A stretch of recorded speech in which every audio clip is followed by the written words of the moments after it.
Alright, Randolph Macias here with the Uncensored Voice. Welcome back to the show, guys. I'm doing out in the field interviews until I get my studio put together. But in any case, just want to let you know that I am at the Black Rifle Coffee Company here on Bitters Road. Sorry about the video stabilization, but this is Black Rifle Company on Bitters Road here in San Antonio, Texas. There's another one in Boerne, Texas. So this is my favorite mug right here. Just thought I'd show it to you guys. But what I wanted to talk about is pretty much all the local issues going on in San Antonio. We lost all of our district races, and a fellow patriot of mine told me maybe you need to approach Democrats on their level of thinking, and maybe you might get some meaningful answers.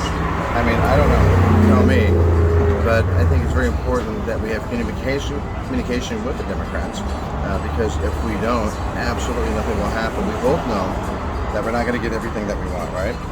It's just not going to happen. So my ideology is everything for them and nothing for us, okay?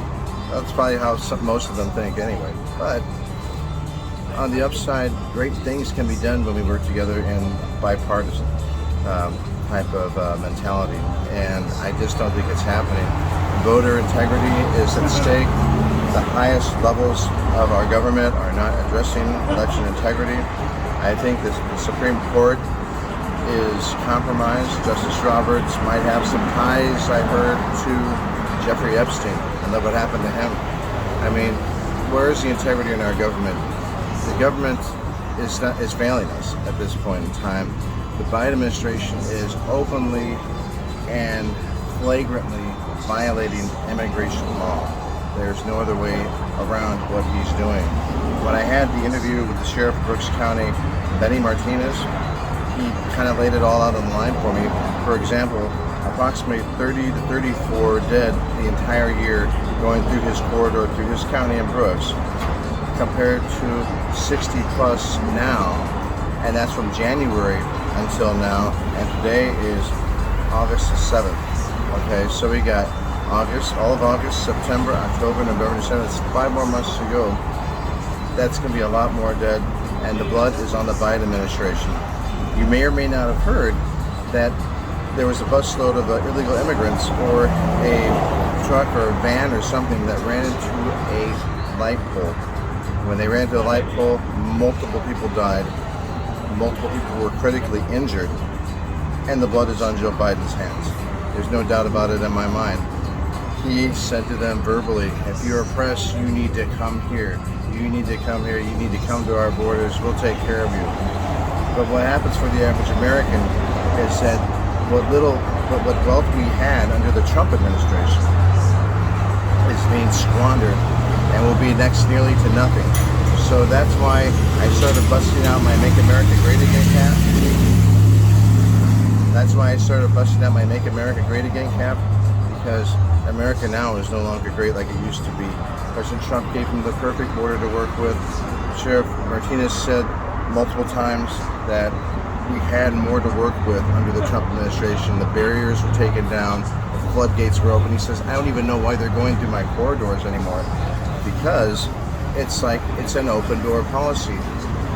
The department, the DHS, is now like a welcoming committee.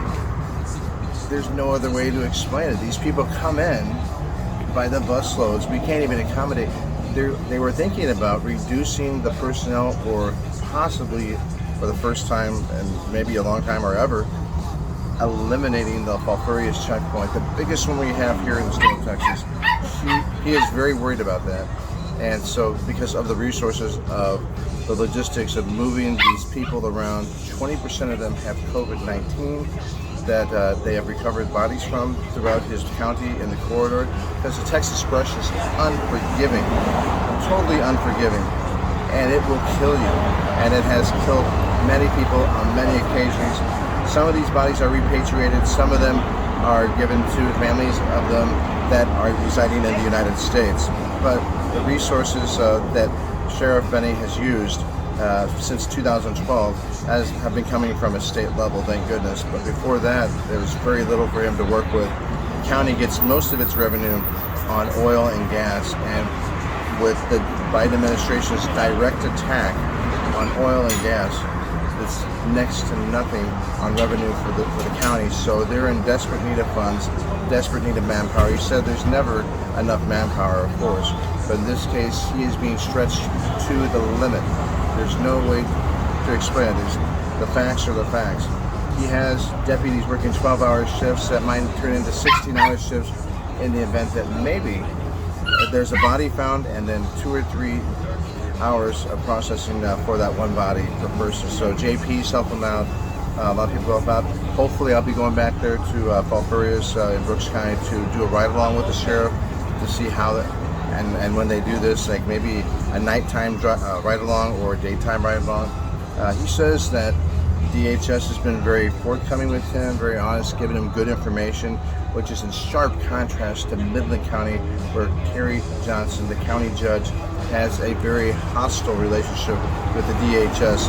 I had mentioned in that same interview that what had happened is Terry Johnson found out that these people were coming to his county on the news. This is the county judge of Midland County. He's watching the news and says, hey, what the hell's going on here? They're coming to my county. So he made phone calls because that is under his purview to govern his county and for the sheriff to enforce the law in that same county. So DHS told him, well, you know what? Yeah, they are coming, but they'll be here in a couple weeks or so, whatever. They came the same day. So I have it on the record that DHS lied to Terry Johnson, county judge of Midland County. It's my opinion that maybe DHS are friendly to more liberal counties, more Democratic-leaning counties than they are to maybe conservative ones, because he was wondering why they would put them smack dab in a very highly rich, concentrated, conservative county up in Midland, especially with all the attacks on oil and gas in that area.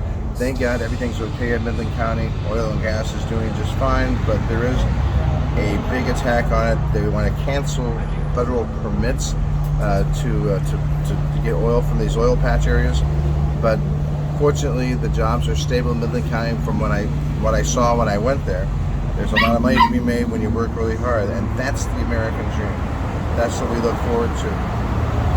The government is now leaning towards socialism, and the problem with socialism is that when you become dependent on the government, it won't stop. People don't want to work. There's help wanted signs all over the place. And people need to go back to work. They're hoping for that government handout. And once you get the people addicted to something like that, it won't ever stop. It will end up going over and over and over and over, a never-ending cycle where they're going to expect monthly checks. In some cases, they're already doing this in certain states. I think California might be doing it, but I don't know. I mean, you tell me. California, he said, was the model for the country. Now, if that isn't laughable, I don't know what is. I mean, this is ridiculous. But I think Texas and Florida have been making huge steps to do the right thing. They have resisted the Biden administration from the very beginning. We got our own fence and wall up with barbed wire, and we are arresting them as they come in, if not through the international border, through a private property border. And the governor has a task force with multiple states, and multiple states are actually stepping up to the plate with their National Guards. God bless Kristi Noem. God bless Governor DeSantis. I see what I see. I try to see hope in all this situation, but what I see is I see a Trump DeSantis 2024 ticket.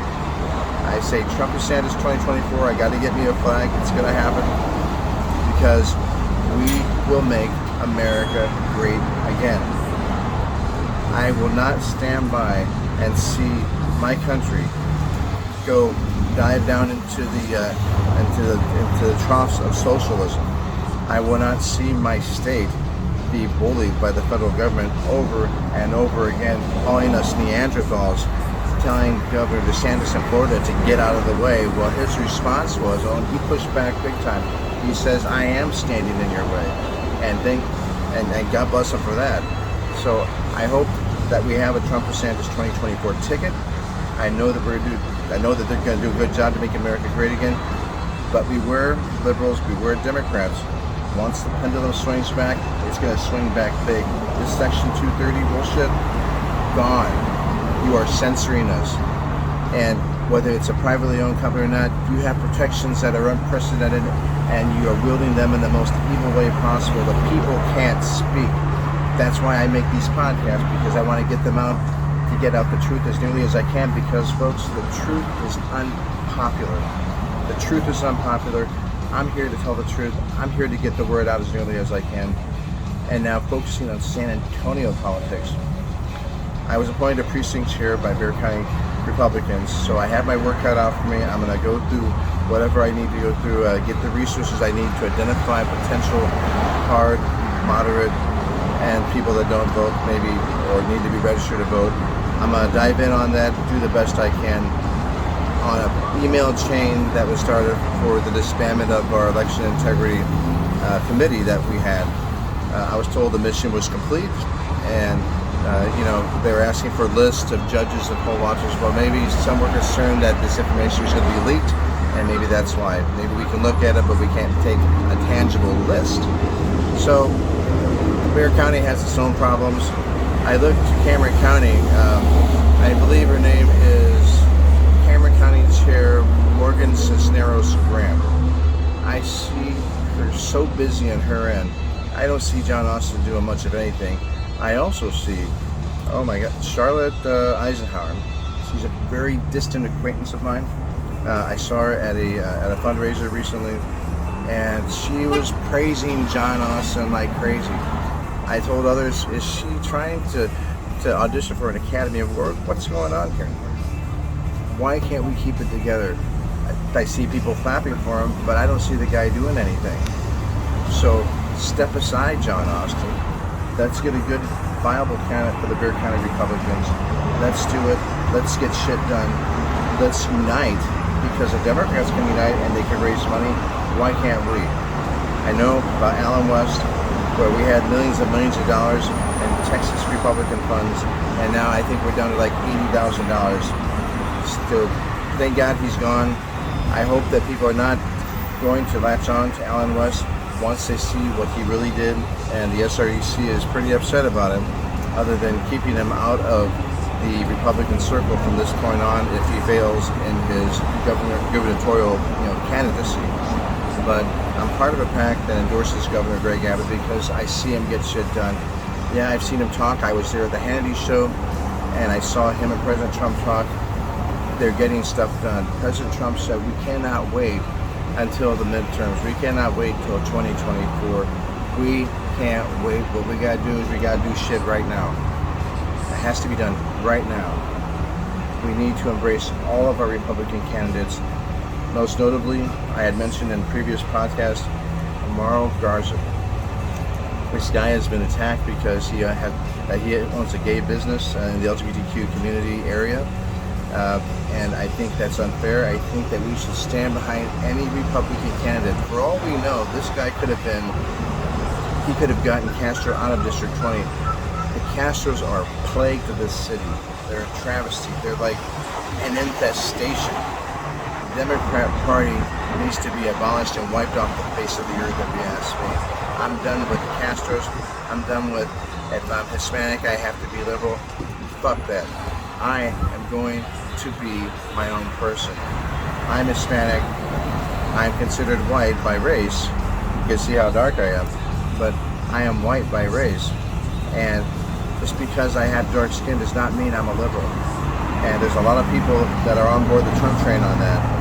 Fellow patriots have told me many times, black, white, red, whatever you want to call it, they are on board because the principles they live by are not those of the liberal Democrats, which I consider a travesty to this county, to this state, and definitely to this country. Joe Biden was screwed up in his head before he even took the presidency. Now we got Kamala Harris. She wants to slide in.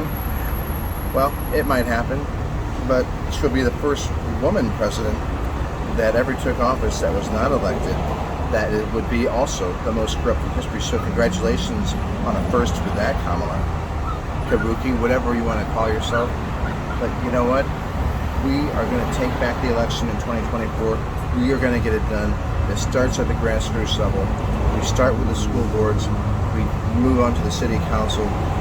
Unfortunately, we lost our city council races, but we got Clayton Perry to stay in office, which hopefully he is a force of good for us and hopefully our boys on the conservative end. But you got District 2 and District 9 openly thanking socialists for their assistance during their campaign. If that isn't against some type of election rule or Texas election law, I don't know what is. But these socialists are not hiding anymore. They actually call themselves socialists. They're like wolf in sheep's clothing, but now they took the sheep's clothing off and they said, hey, we're the wolf, we're going to take over, we're socialists. But I'm going to try and find some common ground with these Democrats on some interviews, hopefully. But this is Randy Randolph Macias on the Uncensored Voice. Hopefully you enjoyed the podcast, and my next one should be an interview here at BRCC. And I want to say God bless America, God bless the great state of Texas, and God bless Bear County.